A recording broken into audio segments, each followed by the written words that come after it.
बहुत सारे लोग रनिंग करते हैं और कुछ ऐसी रनिंग हमारे आसपास हमें कुछ ऐसे रनर्स मिल जाते हैं जो डेली रूटीन्स वाले रनर्स रहते हैं, उनसे अलग रहते हैं। तो ऐसे ही एक रनर्स हमारे साथ हैं, बहुत ही खास, और उनका परिचय जो है मैं आपसे कराता हूँ। सर हेलो सर, आपका स्वागत है हमारे स्टूडियो में आज से। नमस्कार प्रदीप जी, धन्यवाद आज के लिए। मेरा नाम राजीव नील पांडे है और मैं उत्तराखंड शासन में उत्तराखंड सचिवालय में सेक्शन ऑफिसर अनुभाग अधिकारी के रूप में मैं कार्यरत हूँ और मैं मूल रूप से बलिया का हूँ। मैं जैसा आपने कहा कि रनिंग के बारे में, तो मैं बता दूं कि एज एक सामान्य सरकारी कर्मचारी की जो धारणा होती है कि नौकरी मिली, नौकरी की, शादी हुई, बच्चे हुए, उसके बाद अपनी दिनचर्या हुए, उसके बाद पेंशन मिली, मर गए, ये कहा गया है। तो आमतौर पर धारणा, इस धारणा को खत्म करने का उद्देश्य था कि सरकारी कर्मचारी भी फिट रह सकते हैं। आमतौर पे मोटे धूलतूर जो धारणा है उसको खत्म करना था। ये था मुझे करने की प्रेरणा मिली लोगों से धीरे धीरे, करते करते आज मैं रनिंग के बारे में कुछ अच्छा करता हूँ, कुछ अलग करने की कोशिश करता हूँ कि शायद कुछ लोग प्रभावित हों मेरे इस कृत्य से। तो मैं अपने आप को धन्य समझता हूँ कि अगर कोई जी। ओके, तो सबसे पहले जैसे आपने कहा कि कुछ ना कुछ करता हूँ, सरकारी कर्मचारी की अगर बात करें तो ऐसा नहीं है कि सरकारी कर्मचारी नहीं करते हैं, बहुत सारे करते हैं। लेकिन सबसे पहले आपके दिमाग में ये बात कहाँ से आई कि मुझे एज ए गवर्नमेंट एम्प्लॉय, बहुत सारे लोग कहते हैं नहीं मुझे कोई ज़रूरत नहीं रनिंग करने की और मेरा तो मजे में चल रहा है, मुझे क्या ज़रूरत है। लेकिन सबसे पहले आपके दिमाग में रनिंग का कब और कैसे आया? रनिंग के बारे में बता दूं, कुछ दिन के लिए मेरी पोस्टिंग लखनऊ सचिवालय में हुई थी जी। मेरा ट्रांसफर हुआ था। वहाँ पे मेरे एक मित्र हैं जो कि अभी डिप्टी कमिश्नर है सेल्टिक्स, श्री शेखर चौरसिया, और उनकी टीम का एक अरुण पाठशाला जी। तो उन्होंने मुझे प्रेरित की। तब मैं वहाँ जाता था उनके साथ और रनिंग करनी शुरुआत की थी। 3 किलोमीटर मैक्सिमम होता था, फिर जवान जीभ मेरे मुंह बाहर आ जाते थे। लेकिन फिर उन्हें धीरे धीरे करते करते उन्होंने मुझे प्रेरित किया कि कुछ अच्छा करो, अलग करो, स्वस्थ रहोगे तभी अच्छा किया, अच्छे करोगे तभी महसूस हो। उन्होंने मुझे बताया था कि तुम्हारे घर में अगर ढेर सारी मिठाइयाँ रखी हुई हैं, अगर तुमको शुगर हो तो फिर क्या जीवन, क्या मजा फिर। तो इसके लिए अगर तुमको जिंदगी भर मजे लेने हैं मिठाई के, तो अपने आप को फिट रखना। yes. तो सबसे पहले स्टार्ट जब आपने किया तो पहली रनिंग के बारे में कुछ बताएं, कितना आप किलोमीटर दौड़े पहले? मेरी पहली रनिंग, आमतौर पे मैं आपको बता दूं कि मैं फिजिकल फिटनेस के प्रति थोड़ा सा रहा हूँ कॉन्शियस। कारण क्या था, फिल्में और फिल्में का कारण था सरफरोश फिल्म के देख के मेरे भी अंदर एक कीड़ा था ना, कहते हैं कि कीड़ा था कि मुझे भी पुलिस वाला बनना है। तो लोग आईपीएस बनते थे, अब मुझे पुलिस वाला बनना था। दोनों में अंतर था, मुझे अंतर ही नहीं मालूम था। बस मुझे, तो मैं फिजिकल फिटनेस के लिए कोशिश करता, मुझे कहीं मतलब फेल नहीं होना, तो मैं फिजिकल देता रहा, करता रहा। तो फिटनेस के प्रति मेरा थोड़ा कॉन्शियस था। लेकिन कुछ दिन था ऐसा कि मेरा वेट ज्यादा बढ़ा और लग रहा था मेरी उम्र से ज्यादा मेरी शक्ल पे दिखने लगी थी। तो फिर हमने कहा कि नहीं, कुछ ऐसा करते हैं, क्यों ना कुछ अच्छा करें, अपने लिए करें। तो फिर मैंने रनिंग किया, लोगों को देख देख के, और करते करते मैं यहाँ तक पहुंचा। जैसे आपने बताया कि लोग कहते हैं कि रनिंग के लिए पतला होना जरूरी है, लेकिन मैं अभी भी देख रहा हूँ आप भगवान की से कृपा से काफ़ी हेल्थी नज़र आ रहे हैं। और बहुत सारे लोग मैंने देखे जो रनिंग करते हैं, जैसे आपने बताया अल्ट्रा रनिंग भी आप करते हैं, तो मेरी तरह मुझसे भी थोड़ा कमजोर तो नहीं कह सकते, उन्हें स्ट्रॉन्ग होते हैं, लेकिन अपने शरीर को थोड़ा मेंटेन करके नहीं, इसका रीजन ये है कि लोगों ने कई बार पूछा कि आप इतना रनिंग करते हो, वेट क्यों नहीं करते हैं। उसका रीजन है कि मैं खुश रहता हूँ, मैं वर्तमान में जिंदा रहता हूँ, ना पीछे की सोचता हूँ ना आगे की सोचता हूँ। जैसे आज दिन रविवार है तो मैं सोमवार की नहीं सोचूंगा, मैं शनिवार की नहीं सोचूंगा। एयर टाइट कंपार्टमेंट एक फिलॉसफी है डेल कार्नेगी की। डेल कार्नेगी एक मशहूर लेखक हैं, उन्होंने कहते हैं कि आप वर्तमान के बारे में सोचिए। आप पता लगे कि आपने कल के बारे में सोचा, अपना वर्तमान बिगाड़ लोगे। आपने पीछे का मतलब आज शनिवार है, रविवार है, तो मैं शनिवार की सोच के अपना रविवार नहीं खराब करूंगा, और ना सोमवार को सोच के मैं रविवार खराब करूंगा, क्योंकि जो होगा देखा जाएगा। क्योंकि ईश्वर मेरे लिए जो करेगा अच्छा ही करेगा। ये फिलॉसफी हमारी, और ये खुश रहता हूँ। इसका कारण ये कि स्वस्थ रहो और मस्त रहो। और मैं, सबसे बड़ी बात है कि मैं फिट इंडिया जो माननीय प्रधानमंत्री का मूवमेंट है सेहत के प्रति जागरूक करने के लिए, उससे मैं ज्यादा प्रभावित रहा हूँ। हाँ बिल्कुल, जैसे आपने बताया कि आप उत्तराखंड सचिवालय से जुड़े हैं, आप की वहाँ पर एक गवर्नमेंट एम्प्लॉय के रूप में आप वहाँ काम करते हैं, तो उत्तराखंड गवर्नमेंट की अगर बात करें तो वहाँ से आपको कितना सपोर्ट मिलता है? एक बेहतरीन एक सपोर्ट मिल रहा है मुझे हमारे उत्तराखंड शासन सचिवालय के जो कार्यरत कर्मचारी हैं, और यहाँ में सरकार हमेशा प्रोत्साहित करती है और हमारे लिए एक अलग से एक आर्थिक सहयोग के रूप में हमें देती है, फंड देती है कि हम लोग जैसे वो हर साल वार्षिक रूप से हमारे कई क्लब हैं, एक सचिवालय एथलेटिक क्लब है, सचिवालय बैडमिंटन क्लब है, सचिवालय क्रिकेट क्लब है, जिससे लगभग लगभग क्रिकेट में हमारे पास जो राजीव गांधी इंटरनेशनल में इस अंतर्राष्ट्रीय स्टेडियम है या महाराणा प्रताप स्टेडियम है, वहाँ हम लोग के लिए अलग से सुविधाएं मिलती है। सरकार, ये जो सरकार के अधिकारी हैं जो खेल विभाग के विशेष रूप से अभी हमारे खेल के विशेष प्रमुख सचिव बने हैं अमित सिन्हा सर, जो कि इंटरनेशनल मेडल उनको मिला है और हमारे खेल मंत्री और माननीय मुख्यमंत्री के प्रोत्साहन रहता है कि कुछ अच्छा करे। भी हमारे यहाँ उत्तराखंड शासन के द्वारा खेल नीति निर्गत की है, जिसमें अभी तक था कि जो खिलाड़ी होंगे उनको नौकरी नहीं मिलती थी, लेकिन हमारे यहाँ आप अच्छा आइए, अच्छा खेलिए, आपको नौकरी मिलेगी। तो ये हमें प्रोत्साहित करने के लिए काफी अच्छा किया। अच्छा, मैं धन्यवाद देता हूँ उनको हमेशा। सचिवालय के जो खेल विभाग है, सचिवालय के लोग हैं, वो बहुत हमारे सहयोग है। जैसे आपने बताया कि आपको काफ़ी प्रोत्साहन मिलता है उत्तराखंड गवर्नमेंट से, आपके सचिवालय से, डिपार्टमेंट से, तो आने वाला समय आपको कैसा लग रहा है?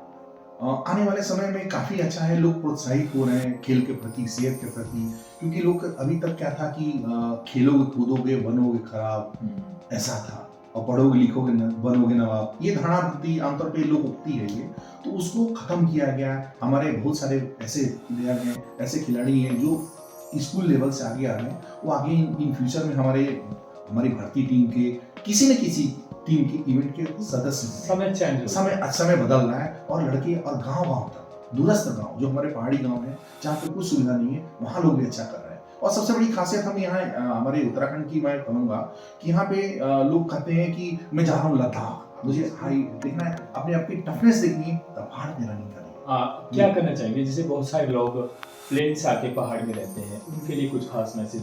लोग कहते हैं कि पहाड़ की रनिंग थोड़ी टफ होती है, तो एलिवेशन उसमें ज़्यादा। देखिए क्या है कि जीवन में उतार चढ़ाव जरूरी है, उसी तरह से आपकी रनिंग में भी उतार चढ़ाव जरूरी है।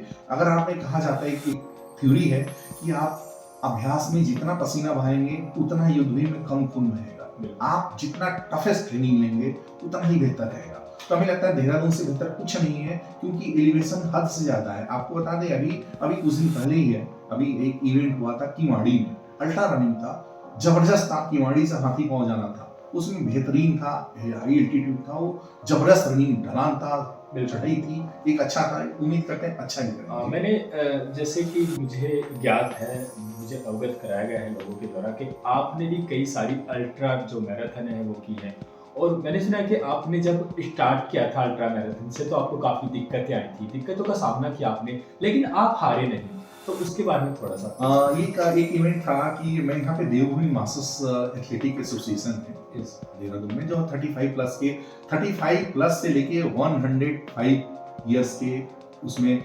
पार्टिसिपेंट्स हैं, उनका इवेंट था। उसमें उनके तरफ से हम लोग मास्टर्स गेम्स खेलने गए थे, जयपुर गए जी। वहाँ से मैं इवेंट पार्टिसिपेट किया, वहाँ से रात की फ्लाइट से मैं लखनऊ आया और अगले दिन हाफ मैराथन था। तो उस वक्त मैंने नया शुरू किया था, तो मैंने क्या कि एक ब्रांडेड, हम कहते हैं कि मैं अंडरगारमेंट की बात कर रहा हूँ कि किस तरह से प्रभावित करता है, मैंने क्या कि उस ब्रांडेड अंडरगारमेंट को मैंने क्या कि ताकि मुझे अच्छा फीलिंग है, मैं डबल पहन लिया, कॉटन का था। और शुरू में रनिंग में लगभग 15 किलोमीटर मैंने काफी अच्छा किया कि मैं बहुत अच्छा करूंगा, लेकिन हुआ ये कि कॉटन का अंडरगारमेंट होने से मुझे पसीना वो भीग गया। हुआ ये कि उसके बाद वो पट्टे मेरे कटने शुरू हुए और 16-17 किलोमीटर के बाद मुझसे चलना मुश्किल हो गया। तो मुझे सीख मिली कि आप रनिंग करो, अच्छे से करो, लेकिन आपके प्रॉपर अंडरगारमेंट विशेष रूप से कॉटन के बिल्कुल नहीं होने चाहिए। उससे पहले आपको नहीं पता था कि रनिंग के दौरान हमें किस तरह। हाँ, ये छोटी चीजें मुझे आमतौर पे नहीं, लोगों ने सोचा हो इसको मालूम होगा, मुझे नहीं मालूम था। तो इस चीज से मुझे सीख मिली कि मुझे अपने कपड़ों पे, अंडरगारमेंट पे देना होगा ध्यान, बाकी कपड़े आपके आउटफिट कैसे भी होने चाहिए। जैसे आउटफिट की अगर बात करें तो मैंने पहले स्टार्टिंग में किया था कि कुछ लोग खास रनिंग करते हैं, और आपकी रनिंग बहुत खास तब हो जाती है जब आप पब्लिक के बीच में, बहुत सारे लोगों के बीच में, मैंने देखा है एक इवेंट में आपने बताया था कि 1000 से 2000 लोगों के बीच में आप एक सिंगल पर्सन थे जो धोती कुर्ता रन करते हैं, इसके बारे में कुछ बताइए। और एक खास, सबसे पहले आपको शुभकामनाएं कि एक आपको बहुत ही खास अवार्ड जो है भारतीय गवर्नमेंट की तरफ से मिला है धोती कुर्ता रन के लिए, तो प्लीज। ये इवेंट था ये कि ये भारतीय नेवी ने कराया था देहरादून में। उसमें क्या था कि उस इवेंट में मैं पार्टिसिपेट करने के लिए अपने फ्रेंड्स को बोला था चलो पार्टिसिपेट करो, तो उनका एक्सक्यूज था कि अरे कौन कपड़ा खरीदे, ब्रांडेड कपड़ा खरीदे, कि ब्रांडेड कपड़े चाहिए, उनका एक्सक्यूज था। तुमने कि नहीं भाई कुछ ही पहन के दौड़ सकते हो, तुमने नहीं ऐसा नहीं होगा, तुमने कि यार मैं दौड़ूंगा। तो वो था लोग प्रोत्साहित करने के लिए, अपने संस्कृति के प्रति जागरूक करने के लिए। उसके लिए मैंने धोती कुर्ता पहन के और पगड़ी पहन के मैंने हाफ मैराथन पूरा किया। सबसे बड़ी बात एलिवेशन 900 प्लस तक था उसमें। मैंने कहा कि धोती कुर्ता पहन के भी रन कर सकते हैं। लोग आश्चर्यचकित हो रहे थे, ऐसे कैसे हो सकता है। और मैंने कहा कि नहीं कर सकते हैं, आप कोशिश तो करिए। जरूरी नहीं कि आप ब्रांडेड कपड़े हो आपके पास जो हो, घर में जो हो कपड़ा आप उसको पहन के आइए। आप आइए तो पहले। ये उन लोगों के लिए सीख है जो चाहते हैं कि जो ये सोचते हैं कि हम रनिंग नहीं कर सकते किस वजह से कि हमारे पास ब्रांडेड गारमेंट्स नहीं है या हमारे पास स्पोर्ट्स वियर नहीं है।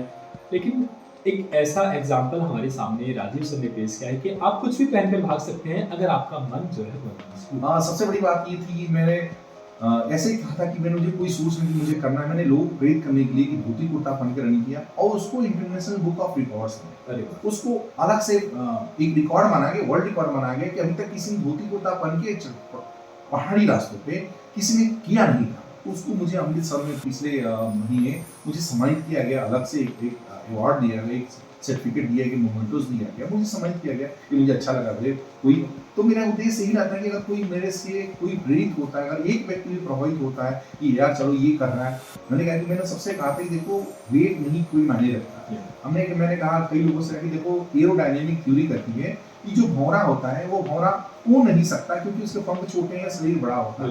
लेकिन भौरे को कोई फर्क नहीं पड़ता, वो उड़ता है और उड़ता ही रहता है वो। अरे तो हमने कहा कि लोगों तुमने तितलियां को उड़ते देखा और भौरे को उड़ते तो देखो, ये फिलॉसफी है। और भंवरा ऐसा उड़ा कि उन्होंने हाफ मैराथन से लेके फिर अल्ट्रा मैराथन तक क्रॉस की। अच्छा एक बात और, जैसे आप देहरादून में रहते हैं, उत्तराखंड बहुत ही प्यारा शहर है और मुझे तो बहुत पसंद है।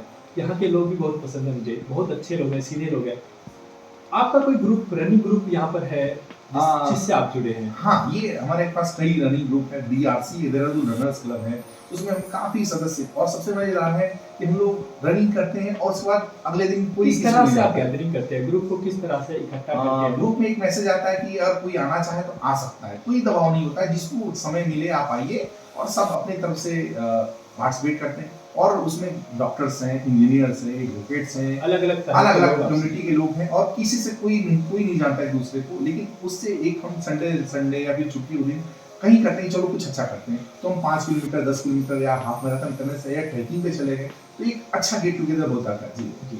और जैसे नहीं, एक हमारी रनिंग कम्युनिटी के साथ साथ एक दो और है, देहरादून देवभूमि मास्टर्स है या फिर सरमंग है। ये तो होगी कम्युनिटी, ये काफी अच्छी है। अब लखनऊ से मेरी टीम एक जुड़ी है, अरुण पाठशाला।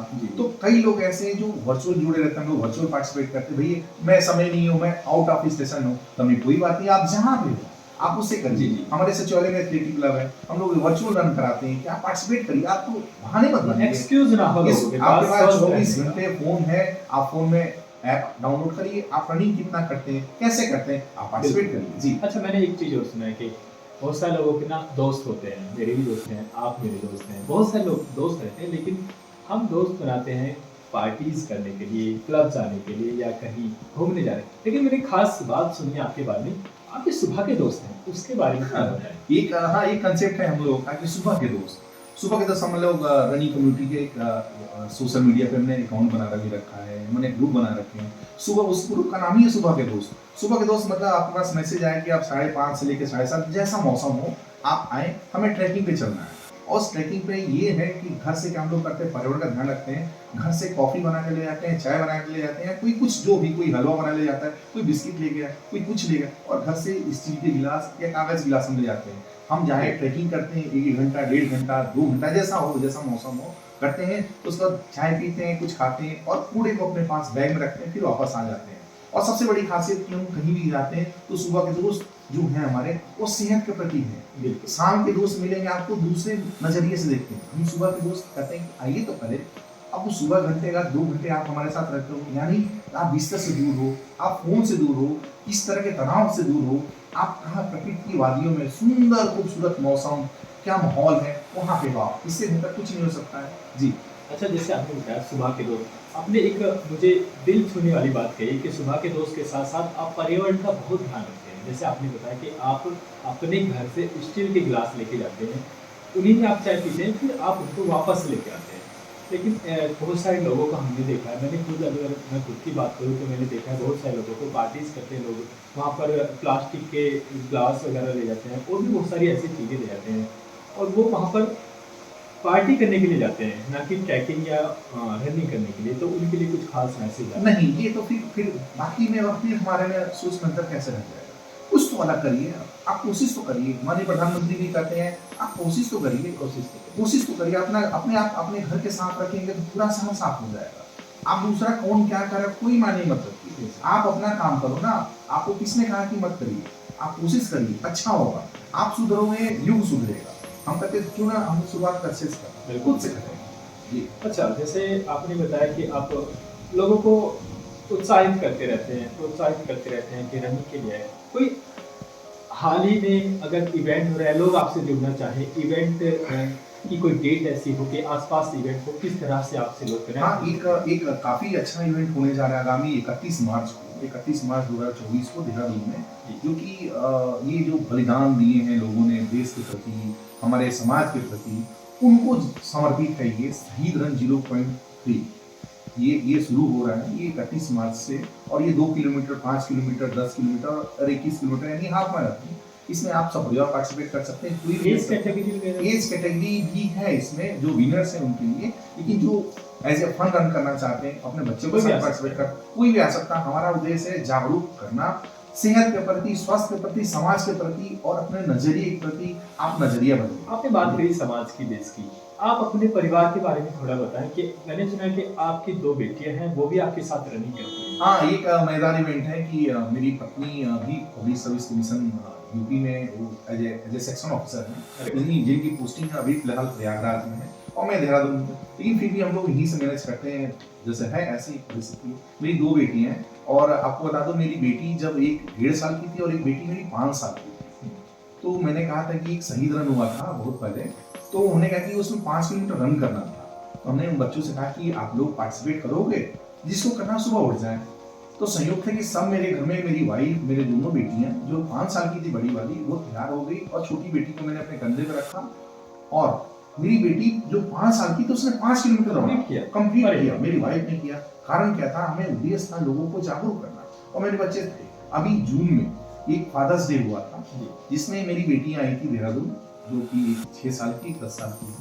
तो उन्होंने क्या कि हमने कहा कि पार्टिसिपेट करोगे? तो उन्होंने कहा हाँ। हमने किया। वो 2 किलोमीटर पार्टिसिपेट किए। कहने का मतलब कि बच्चों को जब मौका दिए, आप प्रेरित करिए, क्योंकि जो अच्छा जी, बिल्कुल। जो अभिभावक आपको देख रहे हैं, सुन रहे हैं, उनके लिए कोई खास मैसेज कि अपने बच्चों को, आजकल के बच्चे सोशल मीडिया पर ज़्यादा जुड़े रहते हैं। नहीं, हम इसमें गलती हमारे अभिभावक की है। वो बच्चा कुछ नहीं खा रहा है तो उसको मोबाइल दे दो। अरे आप कभी उसके साथ एक्सरसाइज तो करिए, कभी उसके साथ कुछ तो करिए। मेरा उद्देश्य है, मैंने कई बार वीडियो भी डाला, अपनी बेटियों के साथ एक्सरसाइज करते हो। आप एक्सरसाइज करोगे, भूख लगेगी, थकेगा बच्चा, खाना खाएगा, सेहत के प्रति जागरूक रहेगा। तो भाई कोशिश तो करिए। आप कुछ नहीं कर सकते, बच्चों को आप वीडियो गेम बर्थडे में बदलिए, आप उसको स्पोर्ट्स की चीजें दिलाइए, आप वो स्कीपिंग दिलाइए, आप बैट बॉल दिलाइए, हॉकी दिलाइए, कुछ नहीं ना, बास्केटबॉल दिलाइए, बास्केट दिलाइए, बॉल दिलाइए, ताकि खेले वो बच्चा, खेले, कुछ अच्छा प्रेरित करिए। आप खुद पे लागू करिए। आपने में सुधार करेंगे, बच्चा जरूर सुधार होगा। आप मीठा खाओगे तो बच्चा भी मीठा खाएगा। आप सेहत के प्रति जागरूक रहोगे तो बच्चा भी सेहत के प्रति जागरूक रहेगा। ये तो हमारे नजरिए के ऊपर करता है कि अपने बच्चे को कैसे लीड करते हैं। बिल्कुल। हम बच्चे को कैसे प्रेरित करें। जी। सर, कोई एक सुझाव, जो नए रनर्स हैं, वो हो सकता है कि बहुत सारे लोग अब आपकी ये वीडियो देखेंगे तो उनके अंदर थोड़ा जज्बा आएगा। तो कोई नए रनर्स जिस तरह से वो जुड़ेंगे, तो उनके लिए कोई सुझाव, आप किस तरह से स्टार्ट करें? नए रनर्स के लिए मैं यही कहूंगा कि देखो, शुरुआत करो। आप बड़ी से बड़ी जो दूरी होती है ना, आप पहला स्टेप शुरू करो तो कर सकते हो आप। और उसके बाद छोटी छोटी बातों का ध्यान रखिए कि वार्म अप कर लिया जाए, थोड़ा सा एक्सरसाइज करने से पहले, थोड़ा सा रनिंग करने से पहले वार्म अप, ताकि कुछ हो। नाखून पैर के कटे होने चाहिए आपके। पता चला कि आपके नाखून, ये प्रिकॉशन जरूरी है। और आपके जो अंडर गारमेंट्स हो कभी भी कॉटन के नहीं होने चाहिए। आप जूते नॉर्मल रखिए, कोई स्पेशल ब्रांडेड मत, नंगे पांव दौड़िए, अगर दौड़ सकते हैं तो करिए। ऐसा कुछ नहीं, कपड़े आपके कंफर्टेबल हो, ब्रांडेड नहीं होने चाहिए कि मुझे अमुक ब्रांड ही होना चाहिए, कुछ नहीं, कॉटन के नहीं हो। उसका रीजन ये, जब हम कॉटन के कपड़े पहनते हैं तो पसीना होता भीगता है, उससे फिर हमें ठंड लगती है, फिर और मालूम है स्किन जो है ना आपकी नमी मुलायम होती, फिर वो कटने लगती है। ये मैं अपना अनुभव बता रहा हूँ। ये छोटी-छोटी चीज़ें हैं, इसका ध्यान रखें तो काफ़ी अच्छा है। रनर्स क्या ध्यान रखें कि प्री रन से पहले उनको क्या खाना चाहिए, क्या खाएं क्या ना खाएं? देखिए थोड़ा सा। खान-पान के लिए आप एनर्जी आपकी बरकरार रखिए। एक सप्ताह पहले हो चाहे जो भी हो, आप हल्का सुपाच्य खाइए। जो आपको आपको पता लगे आपकी सारी एनर्जी पचाने में लग रही है। आप जो हल्का खा सकते हैं, जो लिक्विड ले सकते हैं, आपके पास मसालेदार मत खाइए। बाहर की चीज़ें कोशिश करिए कि बाहर की चीज़ें मत खाइए। ऐसा नहीं कि समोसा छील कर खाने लगे, ऐसा भी नहीं करना है। आप खाइए, लेकिन कुछ तो अच्छा खाइए। आपको लग रहा है कि आप खुद सोचिए आपको पसंद है समोसा। जी। उस समोसे में देखो अब क्या है? स्वाद के अलावा क्या है? उसमें मैदा है, घी, तेल है, पता नहीं क्या-क्या चीज़ें हैं। आप कुछ तो खाइए, कुछ अच्छा खाइए, महसूस होगा। आपको शरीर को भी लगेगा हाँ, कुछ खाया है। आप पता नहीं किस दिन का है वो, जो आप मांसाहारी हो, शाकाहारी कोई मायने नहीं रखता। आपको जो खाना है खाइए, लेकिन शरीर को भी तो लगना चाहिए कि यार मैं किसके शरीर में मैं किसके शरीर में हूँ, कि कौन क्या खा रहा है। जी। मतलब ये है कि खान-पान का हमें विशेष ध्यान रखना चाहिए। तो सबसे पहले तो शुक्रिया आपका कि आपने हमें इतना सारा अपना मतलब मैंने सुना है कि आप बहुत ज़्यादा बिज़ी रहते हैं और बिज़ी रहने के साथ-साथ ये तो आपने बताया कि आप रनिंग करते हैं, स्वास्थ्य के प्रति इतने जागरूक हैं, लेकिन आपके अंदर कुछ ख़ास बात और है, वो है आपकी राइटिंग स्किल। तो जी, उसके जी, बारे में मैं लिखता हूँ और आजकल मैं पहले सोशल मीडिया बहुत सारे पोस्ट लिखा है, मैंने भोजपुरी में भी जी। आर्टिकल्स लिखे हैं, कहानियाँ लिखा है, एक व्यंग मैं आमतौर पे व्यंग लिखता हूँ कि जो समसामयिक व्यंग होते हैं, आमतौर पे फेसबुक पे मैं पोस्ट करता हूँ। लेकिन आजकल मैं फ़िल्म की स्क्रिप्ट लिख रहा हूँ, वेब सीरीज़ की बात मेरी चल रही है। जी। मैं जल्दी ही कोई सत्य घटना पे है जिसमें मेरी मतलब हाई लेवल की चीज़ें हैं जो कि अभी पाइपलाइन में है। हो सकता है वो बड़े ब्रांड के नीचे वो बने। उसमें मैंने 4-5 चैप्टर लिखे हैं जो कि बड़ी कंपनी को पसंद है, उसपे मेरी बात चल रही है। मैं लेखन में कोशिश करता हूँ कि मैं लिखूँ और लोगों को जागरूक करूँ। मैंने छोटे-छोटे पोस्ट लिखता हूँ, छोटी-छोटी बातें ताकि इसका ध्यान रखिए ताकि कोई ना कोई तो प्रभावित होगा, लोग प्रभावित होते हैं। और जी, मैं इस तरह से बताता हूँ लेखन के बारे में कि मैं अल्ट्रा रनिंग में पहले 3 घंटा किया, मैं 6 घंटे किए, 12 घंटा रन किया मैंने, 15 घंटे रन किया, मैं 24 घंटा रन किया। लेकिन इसके अनुभव मैं साझा करता हूँ कि क्या नहीं करना है। मैं एज़ ए रनर मैं एज़ ए जो बिगिनर्स हैं, अभी जो नए आ रखे इस फील्ड में, मैं उनको यही कहूँगा कि देखो क्या है कि दुनिया में कोई किसी को ज़बरदस्ती नहीं समझा सकता। मैं अपने अनुभव पे यही बताता हूँ कि भई आपको क्या नहीं करना है। जी। कि आपको ये नहीं करना है, बाकी जो करना है तो आप कर ही रहे हो। आपके जो कोच होंगे वो बताएँगे। मैं अपना अनुभव जो बता रहा हूँ कि मैं इतने वज़न है, मेरी लंबाई इतनी है, मैं इतना है। टाइम कैसे मैनेजमेंट करोगे? कैसे करना है आपको? तो मैं यही बताऊँ क्या नहीं करना है और आपको क्या नहीं करना तो फिर आगे तो जो करना है तो करोगे, तो हमेशा अच्छा ही होगा। जी। ओके, धन्यवाद। और कोई एक ख़ास मैसेज जो लोगों को लगे कि हाँ, हमें करना चाहिए, यानी कि रनिंग करनी चाहिए। थोड़ा-सा हम लोग आलस से भरपूर रहते हैं। आजकल के मौसम की अगर बात करें तो सर्दी का मौसम, तो थोड़ा-सा आलस से मन में रहता है उठूँ या ना उठूँ। उन लोगों के लिए थोड़ा-सा आप प्लीज़ बताएँ? ये मान के चलिए कि देखो आप लोग क्या है गर्मी होती है तो आप एसी चलाते हो। जी। मौसम ठंडा है। अरे कभी इस सर्द जो मौसम है, इसका सुबह-सुबह उठ के मज़े लीजिए। आप उठ के देखिए कितना मौसम सुहाना होगा। आप किसी भी सुबह-सुबह किसी भी ट्रैक पे चले जाइए, कोई मायने नहीं रखता किधर है। आप जहाँ रहते हो उसके आस-पास चलिए। कुछ नहीं कर सकते अपने छत पे चले जाइए। आप महसूस करिए जो सुबह की चहचहाट जो चिड़ियों की है, जो सूरज उगते हुए सूरज को देखिए। आपको लगेगा कि हमें कैसे जुड़ना चाहिए, प्रकृति और से। पता है ये आमतौर पे लोगों के 24 घंटे हैं ना, आप उस 24 को 25 घंटे में कन्वर्ट कर सकते हो। मान लो आप सुबह 7 बजे सो के उठ रहे हो ना, आप इस दिन 6 बजे सो के उठ के देखो। जी। तो लगेगा कि अरे यार 1 घंटा मेरे पास है। उस 1 घंटे को अपने सेहत के प्रति दीजिए। आप परिवार को दीजिए समय, अपने ऑफिस को समय दीजिए, अपने देश को समय दीजिए। अब देश रहेगा, परिवार रहेगा और आपका सेहत नहीं रहेगा तो फिर किसके लिए? बिल्कुल। मेरे कई दोस्त ऐसे थे जो थे कि असामयिक मुझे छोड़ के चले गए। तो मैंने देखा कि अगर सेहत नहीं है तो फिर कोई मायने नहीं रखता। मेरे बहुत सारे दोस्त ऐसे थे जो असामयिक चले गए, मतलब स्वास्थ्य कारण। तो मैं यार सेहत है तभी तो सब कुछ है। आपके घर में सब कुछ अच्छा हो, माहौल अच्छा हो और आपका मूड सही नहीं हो, बुखार हो, आपको शरीर पीड़ा हो, तो कैसे कुछ रहेगा? भी अच्छा नहीं होता है। कुछ भी अच्छा, इसलिए अपने शरीर की इम्यूनिटी सिस्टम को बढ़ाइए। बार-बार दवा मत खाइए। प्रकृति के ऊपर आप आश्रित रहिए। सुबह कोशिश करिए, सुबह जितना जल्दी उठोगे आप, उतना ही अच्छा रहेगा। नहीं ये कुछ नहीं करना है तब बाहर निकलिए, आप किसी फील्ड में चले जाइए, वहाँ बच्चों को खेलते हुए देखिए, जी। अच्छा रहेगा। आप मत दौड़िए, मत करिए, कुछ मत करिए। एक सप्ताह किसी फील्ड में चले जाइए, जो बच्चे कर रहे हैं उनको देखिए, आपको अच्छा लगे। उस दौरान अपने फोन को बंद रखिए, उस दौरान देश दुनिया को मत देखिए, वर्तमान को सोचिए कि रे क्या मौसम है, महसूस करिए। आप अगर आपको लग रहा है कि कुछ नया है, ठीक है, कोई बात नहीं। अगर आपको आज नहाना है, एग्जाम्पल में आज संडे है, तो आप पानी खोलिए, बाल्टी के पानी को, गर्म पानी, और उसकी धार को महसूस करिए, जो बाल्टी में गिर रहा है, उसकी आवाज को महसूस, फील करिए। असली फीलिंग तो वही ये है कि अगर आप किसी भी चीज से जुड़ेंगे तो उसका आनंद अलग ही होगा और उसमें आप आपको समाहित हो। कहीं जाने की जरूरत नहीं है कि नहीं मुझे यहीं जाना है, मुझे घूमने जाना है। अरे कुछ नहीं, आप घर में महसूस करिए, आप घड़ी की टिक टिक को महसूस करिए। आपको लग रहा है ये क्या है, आप महसूस तो करिए। आपने घड़ी की टिक टिक ठंड में ऐसे ही लगता है, आप उस घड़ी की टिक टिक को महसूस करिए कि देखो वो चल रही है, मैं बिस्तर में हूं। बिल्कुल। समय निकालिए खुद के लिए, तो खुद के लिए मतलब समय। सारी बातों का सार ये है कि सर ने, जैसे कि हमने बताया, सर ने एक हिंदी में हमसे बात की, सारी बातों का सार ये है कि अगर अपने आप को फिट एंड फाइन रखना है, स्वस्थ रखना है, तो किसी भी तरह का बहाना नहीं चलेगा। तो सर थैंक यू सो आप मच। रनिंग करिए, नहीं कर सकते तो वर्चुअल करिए, जी स्कीपिंग करिए। कुछ नहीं कर सकते हो, कुछ नहीं कर सकते हो, छत पे चले जाइए। कुछ नहीं कर सकते हो, फील्ड में चले जाइए, किसी बच्चे के साथ खेलिए। हाँ? तो उम्मीद करता हूँ कि आप सर की बातों से सहमत होंगे और अगली बार जब हम मिलेंगे तो बहुत सारे लोग होंगे जो हमसे जुड़ेंगे और बताएंगे, अपने अनुभव हमारे साथ साझा करेंगे। सर आपका बहुत बहुत धन्यवाद, आपने हमें अपना कीमती समय दिया। धन्यवाद।